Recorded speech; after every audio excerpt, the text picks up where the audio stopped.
Mangkana yu'minu billah wal yaumil akhir falyatasi rohimah. Hadis yang tadi saya bacakan, Rasulullah memerintahkan kepada kita semuanya. Satu hal pertama adalah bahwa manusia ini harus beriman kepada Allah dan beriman kepada hari akhir. Dan implementasi dari beriman kepada Allah dan beriman kepada hari akhir adalah palyatasi rohimah, maka sambungan silaturahmi.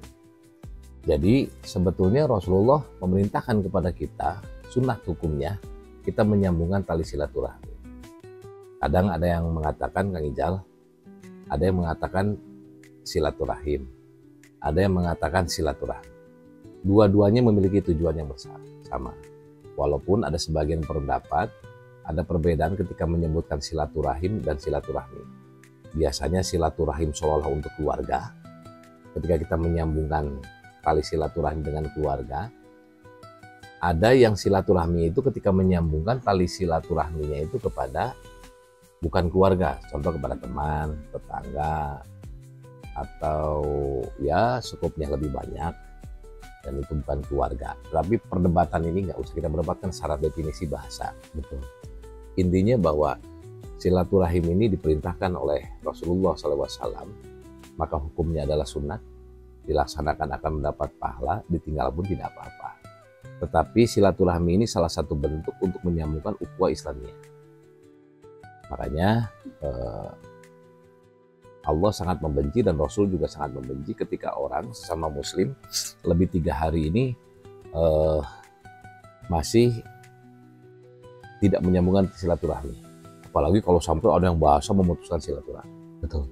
Nah, tradisi kita sebetulnya hari ini terjadi. Nanti ketika pelaksanaan Idul Fitri ada tradisi namanya mudik. Kalau dicari oleh kita dalam teks kebiasaan di zaman Rasulullah itu tidak ada mudik.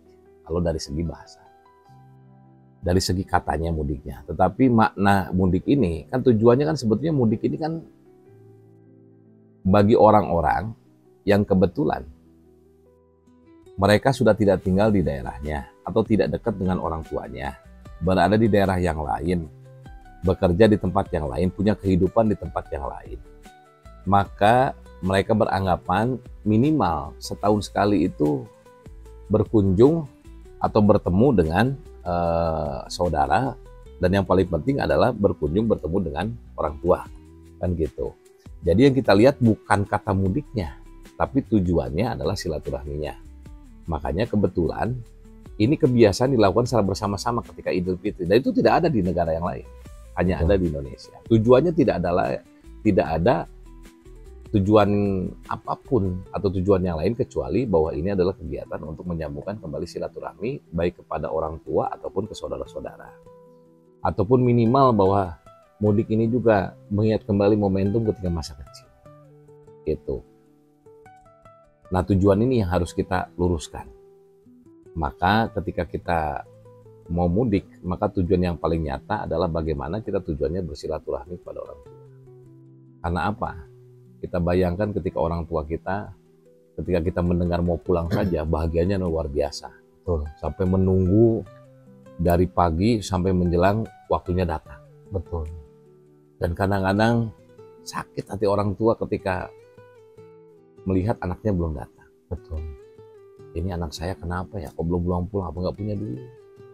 Atau memang ada halangan di jalan dan yang lain-lainnya. Apalagi kalau mulai saudara atau tetangga sudah mulai nanya. Betul. Karena memang kebetulan anaknya sudah pada pulang. Betul. Ketika menjelang Idul Fitri.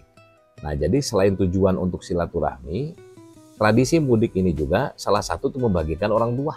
Betul. Dan membahagiakan saudara-saudara kita. Betul. Bahkan kalau di beberapa dulu tradisi mudik ini ketika datang ini luar biasa, disebut sama orang tua, disambut sama saudara, kan gitu. Nah, kebetulan pemerintah memfasilitasi itu. Gitu loh. Baik itu di perjalanan, gitu. Baik itu dari waktu segi libur dan yang lain-lainnya. Artinya ini juga bukan hanya bertujuan untuk silaturahmi, juga untuk menyenangkan orang tua, tapi berdampak juga bahwa mudik ini untuk meningkatkan tingkat perekonomian, desentralisasi keuangan. Betul.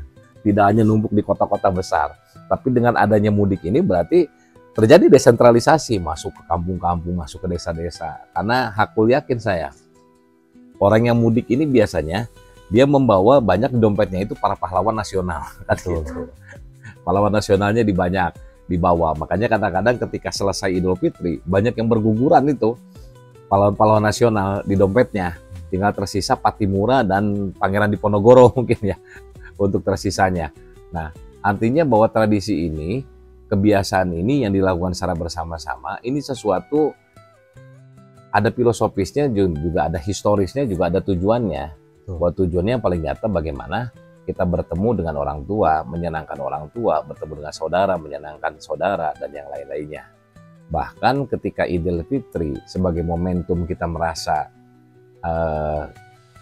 situasi kemenangan ketika kita kemarin diuji ketika bulan Ramadan selama 1 bulan, dan di sana juga Idul Fitri kita bersih kembali ke fitrah, maka di sana ada momentum keriangan, kegembiraan. Maka wajar biasanya ketika Idul Fitri itu yang kita tampilkan adalah riang gembiranya. Gitu, bukan ria, tapi riang gembiranya. Kita senang, kita bertemu dengan orang tua, kita bertemu dengan saudara-saudara, kita bertemu dengan teman yang sudah mungkin 1 tahun tidak bertemu, dan yang lain-lainnya. Makanya tradisi ini, kegiatan ini sesuatu yang mau tak mau ya harus kita jaga. Karena juga nilai manfaatnya bukan hanya untuk orang Islam saja, hati-hati mudik ini, untuk semuanya kok, non muslim juga kebagian. Kebagian apa? Manfaat dari ada prosesnya mudik. Kita contohkan kalau mudik ini, berapa itu desentralisasi yang terjadi, keuangan dari kota ke kampung-kampung, ke desa-desa.